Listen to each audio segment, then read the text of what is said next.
তো অদ্রিজার পরীক্ষা শেষ, অদ্রিজাকে আনতে গেছিলাম।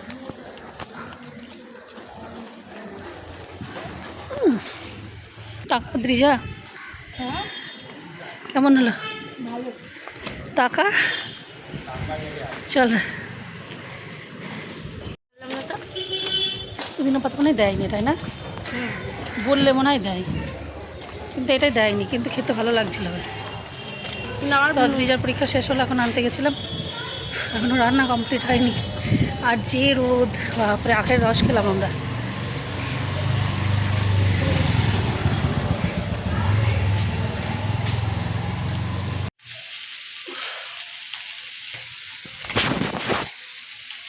দেখো অদ্রিজাকে তো স্কুল থেকে নিয়ে আসলাম, নিয়ে এসে ও আবার পড়াচ্ছিল 1টার সময়।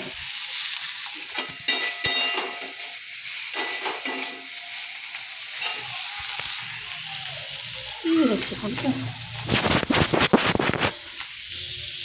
ওর 1টা থেকে পড়াচ্ছিল, ও এসে একটা লেবু একটা পেয়ারা কেটে দিলাম, খেয়ে পড়তে চলে গেছে। আর আমি এখন রান্নাবান্না আমার কমপ্লিট হয়ে গেছে। একটু চিংড়ি মাছ নিয়ে রেখেছিলাম, চিংড়ি মাছটা ভেজে রাখছি, কারণ আগামীকাল এঁচোড় চিংড়ি হবে। আমাদের দাদাভাই আসছে আজকে, তো এঁচোড় নিয়ে আসবে, ওই জন্য আজকে আমি নিয়ে এসেছিলাম। বাজারে যেহেতু গেছিলাম, নিয়েই নিয়েছি। আর এখন ওটা ভেজে রাখছি, তারপরে আবার স্নান করতে। আর গরম না, এত গরম, একটু জ্বলে যাচ্ছে গাগুলো।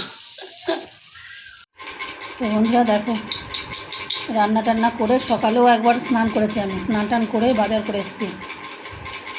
তারপরে আবার মেয়ে স্কুল রান্না, তো এখন আবার স্নান করে খেতে বসলাম।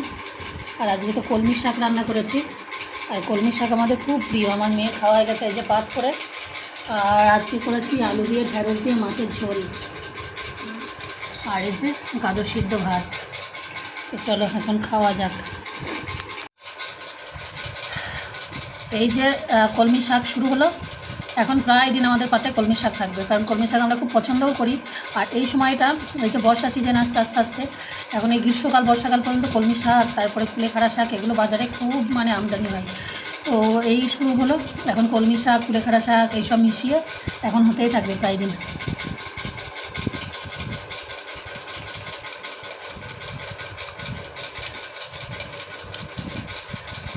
আর সবথেকে বড়ো কথা হলো, খুব সস্তা অল্প দামের মধ্যে একটা ফ্রেশ সবজি, যেটা খুব খাওয়া ভালো। কলমি শাক 5টা কাট নিয়েছে। এইটা শুকিয়ে যাবে, তবে কালকে নিয়ে। এখন বাজে সন্ধ্যা 7টা, আর আমরা আছি একটা নতুন জিনিস। এখন প্রত্যেক দিনই প্রায় নতুন নতুন একটা করে জিনিস কিছু করা হচ্ছে। তো এখন সন্ধ্যাবেলা বানাচ্ছি আলু কাবলি, ছোলা দিয়ে, মানে আলু কাবলি বলতে পারো, ছোলা মাখা বলতে পারো, যাই হোক একটা বলতে পারো। তবে খুব একটা সুন্দর জিনিস, যেটা তোমাদের সঙ্গে আমি শেয়ার করব, সেটা ব্যাক ক্যামেরায় না গেলে বুঝতে পারবে না। মানে এত সুন্দর জিনিস আমি জীবনে প্রথম করলাম। অনেকবার হয় কি, ওই একটা আধটা হয় হয়, কিন্তু এটা আমি একদম মানে এরকম করব বলেই সুন্দর করে রেখেছিলাম। কোনো না, অনেকবার হয় যে 1 দিন 2 দিন ভেজানো থাকলে গন্ধ হয়ে যায়, তার মধ্যে একটা আধটা হয়, কিন্তু না, এবার এটা একদম সুন্দর ফ্রেশ করে, একদম এত সুন্দর করে জিনিসটা করেছি। তো সেটা তোমাদেরকে নিজের চোখে না দেখালে হবে না। তো চলো ব্যাক ক্যামেরায় গিয়ে তোমাদের সঙ্গে শেয়ার করছি, দেখলে তোমাদেরও মনটা খুশিতে ভরে যাবে। টানটা না। আর এই যে দেখো, মানে ছোলাগুলো আমি ভিজিয়ে ভালো করে ধুয়ে সুন্দর করে পরিষ্কার করে এই বাটিতে রেখে এরকম আরেকটা বাটিতেই ঢেকে রেখেছিলাম। তো মানে গতকালই হয়ে গেছিলো, তো গতকাল আর খাওয়া হয়নি, ভাবলাম আরও একটু বড় হোক গাছগুলো। তো এখন দেখো, মানে পুরো একদম হয়ে গেছে, পাতা পর্যন্ত ছেড়ে গেছে এক একটা। এই দেখো, এই যে দেখো, এগুলো দেখো, এই যে অদ্রিজার হাতে, এগুলো পাতা পর্যন্ত ছেড়ে গেছে। এই যে এখান দিয়ে পাতা বার হয়ে যাচ্ছে। এই হলো, এত সুন্দর, ছাতাটা পড়ে গেল কী করে, এত সুন্দর জিনিসটা দেখো।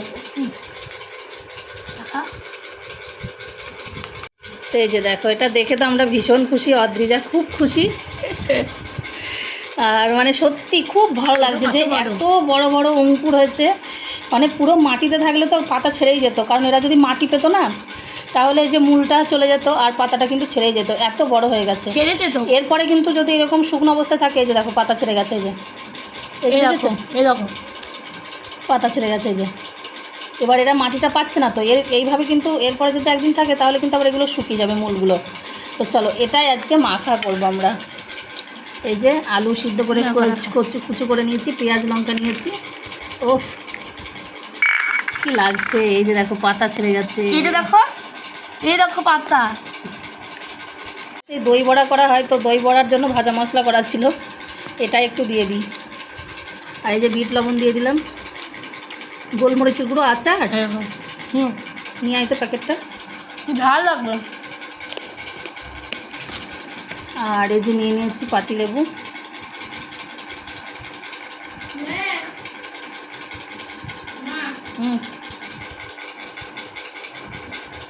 চামচ নিয়ে। হয়ে গেছে আমাদের এই যে ছোলা। ও কি হয়েছে দেখো। হ্যালো বন্ধুরা, তো সেই তোমাদের সঙ্গে দেখা হলো, তখন কি করছিলাম, কি বলে, আলু কাবলি, মানে ওই অঙ্কুরিত ছোলাগুলো মাখছিলাম। তো অঙ্কুরিত ছোলাগুলো মেখে আমি অদ্রিজা দুজনেই খেয়েছি। খেয়ে তারপর আবার অদ্রিজার টিউশন আছে, তো ও গেছে, আমিও বার হয়েছিলাম। তোকে টিউশনে দিয়ে তারপরে আবার আমি গেছিলাম মেট্রো স্টেশনে শ্যামবাজার, কারণ তোমাদের দাদাভাই আসার কথা, মানে এসেছে আর কি। তো যখনই আসে গ্রাম থেকে আসলে জানো যে অনেক কিছু নিয়ে আসা আর কি, গ্রামের সবজিপাতি অনেক কিছু বাড়ি থেকে নিয়ে আসতে হয়, তো ব্যাগ প্রচুর ভারী হয়। ওকে আমি বলেছিলাম আমি মেট্রো স্টেশনে যাবো, গিয়ে নিয়ে আসবো, যদি মানে একটু হেল্প হয়। তো গিয়েছিলাম সেই জন্য। আর তারপরে যে শাঁখা বানাতে দিয়েছিলাম, মানে এগুলো তো পড়েছি, আর ওই সোনার যেটা আমি সরু পাতের মধ্যে যেটা সবসময় পড়ি, তো এটার জন্য মোটা শাঁখা কাটাতে দিয়েছি। তো উনি কালকে ফোন করেছিল যে দিদিভাই নিয়ে যেতে, কিন্তু আজকে গেলাম, উনি বলছে যে যা আজকে আর হয়নি, কালকে দেবো। তো এই দোকানে ঢুকেছিলাম। তারপরে যে বাড়ি এসে আবার দুজনে আলাপচারিতা করতে, জানো, গল্পগুজব করতেই সময় চলে যায়। আর ও অনেক কিছু সবজিপাতি নিয়ে এসছে। তারপরে চাটাও খাওয়া হয়েছে। এখন এই যে এখানে দেখো কতগুলো পটল এখানে ধুয়ে রাখা হলো। আর এই যে দুধ, গ্রাম থেকে যখনই আসে তখনই আমার শাশুড়িমা দুধ পাঠায়, কারণ অদ্রিজা এখানে দুধ, অদ্রিজা আমি কেউই খেতে পারি না ওই প্যাকেটের দুধ, তো গরুর দুধ পাঠাই, তো অদ্রিজা খাই, আর আমিও একটু সুযোগ পাই। তো কত কী নিয়ে এসেছি সেগুলো চলো তোমার সঙ্গে শেয়ার করি। এখন দুধটা গরম করলাম, কারণ নষ্ট হয়ে যাবে গরমকাল, বুঝতে পারছো। দুধটা গরম করলাম, এটা এখানে গুছিয়ে রেখেছি। শুধু এই কটা না, আরও অনেক ছিল, প্রায় এতগুলো ছিল এখনও। তো সেগুলো কী কী করেছি সেটা তোমাদেরকে বলছি, চলো। এত গরম করছে, কী কী নিয়ে এসছে চলো দেখাই। একটা মস্ত লাউ হয়েছিল শেষের দিকে, এখন তার লাউ হচ্ছেই না, তো শেষে একটা মস্ত লাউ হয়েছিল, অনেকটা ওজন লাউটা, এইটাই কত ভারী হবে। তো নিয়ে এসছে, কিন্তু লাউটা কেটে দেখছি একটা জায়গায় শেষের দিকে একটা। এবার আমি এখানে কাটছি লাউ কালকে রান্নার জন্য। আর এই যে এঁচড়, এই এঁচড়গুলো এরকম সাইজের 3টে নিয়ে এসেছিলো, এখানে একটা আছে, 3টে নিয়ে এসেছিলো। আর এই যে লাউ শাক নিয়ে এসেছিলো অনেকটা পরিমাণে। আর ওখানে বেগুন হয়েছে, গড়াগড়ি খাচ্ছে, রসুন। তারপরে যে অদ্রিজা সব হাতের কাজে লাগবে, উল, কাপ, ক্লে। আর এই যে ঠাকুমা এখানে কুল শুকনো পাঠিয়েছে, বাবা তেল পড়ে গেছে। আর কারি পাতা আনতে বলেছিলাম আমি, ওখানে নিয়ে এসছে শুকনো লঙ্কা। তো এত কিছু জিনিস নিয়ে এসছে, তাহলে ব্যাগ কত ভারী হবে বলো। বলছি অদ্রিজার বাবা খাবে, আমি আবার আমার জন্য 2টো রুটি করে নেবো, কারণ ভাত তো আমি একবারই খাই, দুপুরে, সকালেও খাই না, রাত্রিতেও খাই না। তাই চেহারা একদম, এই যে দেখো এখন আলুর মতো চেহারা, গোলগাপ্পা হয়ে গেছে, এটাই সমস্যা। আর আমার যেহেতু হার্টের প্রবলেম আছে না, চেহারা ভারী হয়ে গেলে আমার খুব কষ্ট। আর এই যে গরমকাল আসছে, খুব কষ্ট হবে। ও আর একটা জিনিস তোমাদেরকে দেখানো হয়নি, সেটা দেখাবো কি নিয়ে এসছে। আর একটা স্পেশাল জিনিস নিয়ে এসছি। তো যেটা ব্যাপার হলো, এখন তো ভাত করে বসেছি, আরও যেগুলো যে জিনিসগুলো তোমাদেরকে বললাম, যে আরও অনেক পরিমাণে এখনও পটল ছিল, 2টো এঁচড়। তো যতবারই ও গ্রাম থেকে জিনিস নিয়ে আসে, এখানে আমরা প্রত্যেকবারই আমাদের এখানে এই বিল্ডিংয়ে যারা থাকে আর কি, কাউকে না কাউকে সবাইদের হয়তো দেওয়া সম্ভব হয় না একবারে, হয়তো এবার 2জনকে দিলাম, পরের বার আরও 2জনকে দিলাম, কি 3জনকে দিলাম, এরকম করে কোনো জিনিস আমরা সবাই দিই একটু, গ্রামের মানুষ তো। আর সবজিপাতি নিয়ে আসে, বেশ ভালো লাগে দিতে একটু, তো সবাইকেই দিই। আর তারপর আমার ননদের বাড়ি আছে, ননদের বাড়িতে পাঠাই। তো এইবার অদ্রিজার বাবা বাড়ি থেকেই বলছিল যে বিল্ডিংয়ে তো সবাইকেই দেওয়া হয়, কিন্তু অদ্রিজা যে টিউশন মাস্টারগুলোর কাছে পড়ে, তাদেরকে তো কিছু দেওয়া হয়নি আমাদের, এত চাষের জিনিস যা টুকটাক হয় আর কি। তো বাড়ি থেকেই বলছিল যে এবার আমি মাস্টারদের জন্য নিয়ে যাব। তো দুটো তিনজনের কাছে পড়ে, দুটো মাস্টারের কাছে দুটো এঁচোড়, পটল আর হচ্ছে লাউ শাক নিয়ে গেছে। আর একটা ম্যাডামের কাছে পড়ে, ওর জন্য নিয়ে গেছে লাউ শাক আর পটল। তো ও সেগুলো দিতে গেল, আর অদ্রিজা যে টিউশন গেছে ওকে আনতে গেল। তো সেই জন্য আর এবার আর এই বিল্ডিংয়ে কাউকে দিতে পারলাম না, কেউ অন্যদের বাড়িতেও দিতে পারলাম না। ওই তিনটে ওর টিউশন মাস্টারদেরই সবজিপাতিগুলো দিতে গেল। হ্যাঁ চলো, আর একটা যে জিনিস নিয়ে এসছে বলছিলাম দেখাবো, চলো। তো এগুলো হচ্ছে গুগলি, আমার শাশুড়ি মা নিয়ে ভেজে পাঠিয়েছে, কারণ অদ্রিজা খুব ভালোবাসে। তো পাড়াতে এসেছিলো, ওখানে নিয়ে ভেজে পাঠিয়েছে।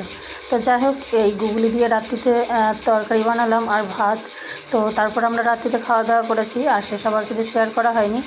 তো চলো, ভিডিওটা এখানে শেষ করলাম। সকলে ভালো থেকে সুস্থ থেকো, আবারও দেখা হবে নেক্সট ভিডিওর সাথে। ততক্ষণের জন্য শুভরাত্রি।